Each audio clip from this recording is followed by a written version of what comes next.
Hello বন্ধুরা, কেমন আছো? আশা করছি তোমরা সকলেই ভালো আছো। চলে এসেছি তোমার জন্য একটি নতুন ব্লগ নিয়ে। আজকের আমরা যাচ্ছি ক্ষেত পুজো দিতে, মানে আমাদের ধান কাটা হবে। সেই ধান কাটার আগে আমাদের পুজো দিতে হয়, তো সেটা কিভাবে দিতে হয় তোমাদের দেখাবো। তো সকাল সকাল দেখো আমরা চলে এসেছি, চারধারে একদম কুয়াশা ঢেকে আছে। তো তার মধ্যে আমরা যাব একদম, চলো দেখা যাক। দেখো ধানগুলো একদম পুরো পেকে গেছে, কত সুন্দর ধান হয়েছে দেখো।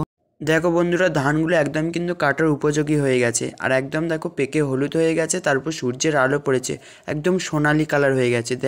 এই জন্য এটাকে আমরা সোনার ফসল বলে থাকি। দেখো, তো আমরা মাঠে নেমে গেছি, তো এবার এখান দিয়ে আমরা হেঁটে হেঁটে যাচ্ছি পুজো দিতে। আর দেখো সবে সূর্যটা উঠছে, কত সুন্দর লাগছে। তো চলো দেখা যাক কেমন কি পুজো দেওয়া হয়। তো বন্ধুরা দেখো, এখানে মাটি দিয়ে দুটো ঠাকুর বানিয়ে নিয়েছে। দেখো একজনের মাথায় সিঁদুর দেওয়া আছে, একজনের মাথায় সিঁদুর দেয়নি। তারপর দেখো এখান থেকে দুটো ধানের শীষ কেটে নিচ্ছে, এটাকে মাথায় গেঁথে বসিয়ে দিতে হবে। দেখো ঠিক এরকমভাবে কীরকম পুজো দেওয়া হয়। দেখো ধান ক্ষেত পুজো, তো আমি আগে কোনো দিন দেখিনি, ফার্স্ট টাইম দেখছি পুজো দিতে হয়। আমি কোনো দিন আসতাম না, এই আজকের প্রথম এলাম। তারপর এখানে বাতাসা প্রসাদ দিয়ে দিয়েছে, তারপর এখানটায় ধূপ দিয়ে দিচ্ছে দেখো। তো এখানটায় পুজো করে নিল, তারপর প্রণাম করে নিল।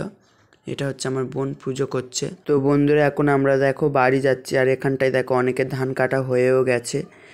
এরা এরকম আগে পুজো দিয়ে তারপর ধান কেটেছে। দেখো ধানগুলো কাটা হয়ে গেলে কত সুন্দর লাগে। আর এই সাইডে দেখো এখনও ধান দাঁড়িয়ে আছে, কেউ কাটেনি। তো দেখো আমরা এখন যাচ্ছি বাড়ি, আর ওই পিছনে আসছে বোন।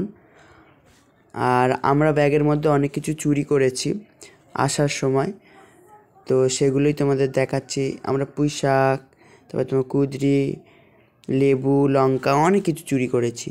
তো দেখো সেগুলো দেখো। ব্যাগটা দেখা, ব্যাগ থেকে চাদরটা তোল।